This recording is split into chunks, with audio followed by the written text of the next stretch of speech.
Episode 16 of The Slam is brought to you by Rode Microphones. Now, you probably heard that I said episode 16 because yesterday I made a mistake and I said episode 14 when it was really 15, and I really screwed up. Guys, nonetheless, welcome to The Slam. Really cool, exciting stuff here that I just had to talk about with everybody.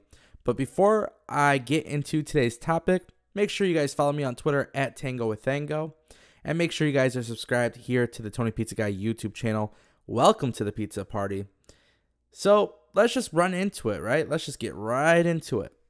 Woken Matt Hardy. It seems like it's official.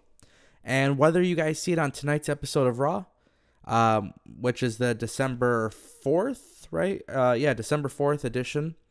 Whether you guys see Matt Hardy officially become broken or woken, whether that's on tonight's episode or next week's or whatever the case may be, who really knows? A lot of developments have come over the past week about the broken gimmick. And what's really cool about the situation right now is we're starting to learn a lot about how Matt Hardy is able to use this gimmick. And that's basically because Impact Wrestling had come out with a statement saying that they're interested in seeing the progression of the character on television, and that they recently decided to drop the case against the Hardy Boys. And in fact, they're also letting all talent in TNA have a revised contract that will allow them to take their gimmick elsewhere, which is really interesting. But it's a lot more interesting the fact that it's finally happening when what I would say is like a year later. And that's the difficult part, right? When you think about it, because, you know, it took so long for Anthem to finally get over the whole, you know, IP, right? Like, they've been trying to fight for this for, I would say, about a year, it almost seems like. But yeah, I mean, this entire 2017, the biggest headlines for dirt sheets was typically like the whole Matt Hardy case against TNA and Anthem. So it's not really a shock to me that Anthem has finally decided to let the case go.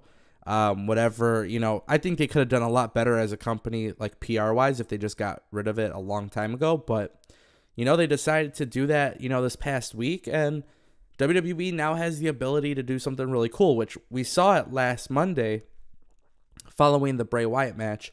Matt Hardy, you know, did the delete chants. And it wasn't just a typical delete chant. I mean, this was full on, you know, this was Matt Hardy being broken. And then obviously within the past weekend, we've seen him at live events do the whole shtick. We saw Vanguard1, whose Twitter is now active, with some code that's generating the drone being turned on. Senor Benjamin was in a vignette.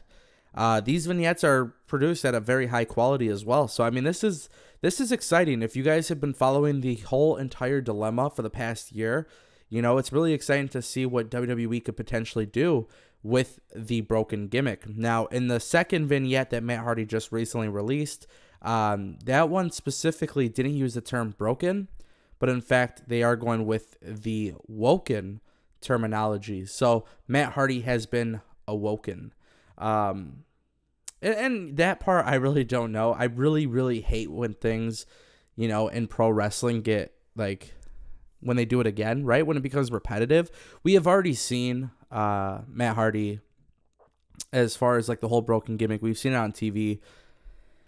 And even though there were some things that were cool about it, there was a lot of things to dislike about it. And obviously a lot of people could blame the direction of TNA at that time and why it was bad. But I do think that is what kind of keeps it, you know, at least intriguing to some certain extent, because we don't know what WWE is going to do with this character.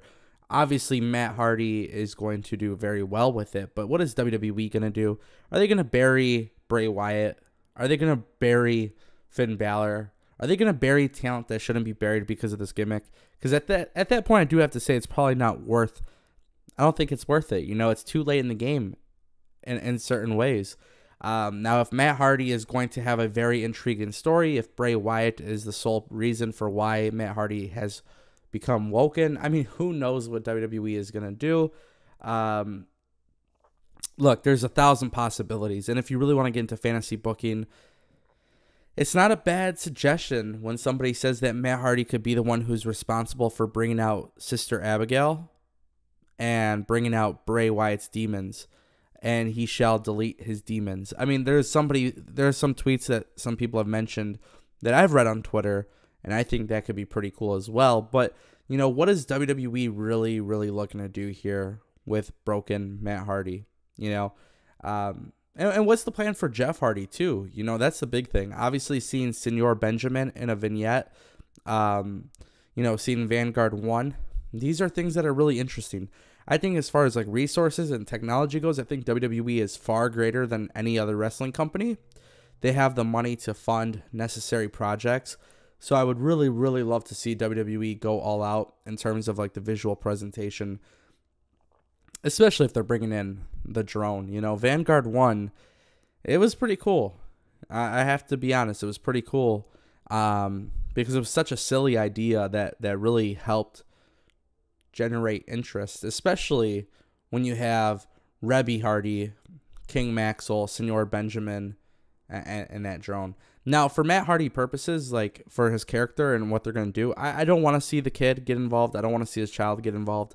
I'm not sure if Rebby Hardy needs to really be involved either. You know, possibly, I guess, if they have something cool in store. But I don't think they really added a cool element to the Impact Wrestling version. So that's kind of where I stand with that. Now, obviously, if Jeff Hardy does come back and he becomes Brother Nero, if he becomes Willow, I mean, there's so much that could be said about it. Me personally, I've always loved the idea of the Willow character. I know a lot of people didn't like it when it was in ROH. I know a lot of people didn't like it when it was in TNA. For some reason, I've always been behind it. You know, if Matt and Jeff Hardy were to come out and they brought in Willow versus Brother Nero, I think there could be some really good potential.